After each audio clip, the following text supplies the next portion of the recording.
I lived at Clays Lane for 16 and a half years, just under 16 and a half years.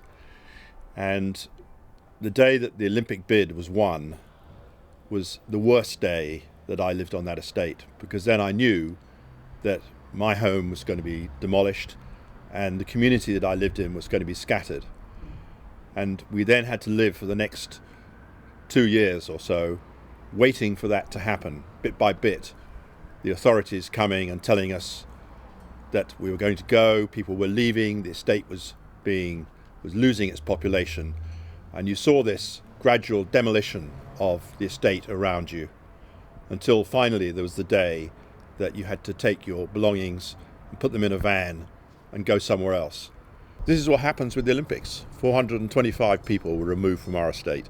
Our community was demolished.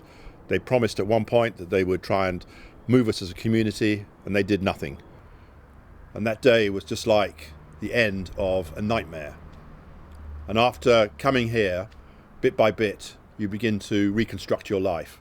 I've had to move 3 times since then, but now finally, even though this house needs work doing on it, bit by bit, life comes back together again. I follow on the internet to see what has happened to the people at Vila Autódromo, and the fact that that community has been destroyed, even though promises were made to enable it to continue. And now I see that the mayor has reneged on the plan for the future, that the community drew up a plan in conjunction with assistance from architects and academics, and the mayor has produced his own plan. He didn't even allow the residents of the community, the residents of Vila Autódromo, to come along and be present when he presented his plan. This is simply a disgrace.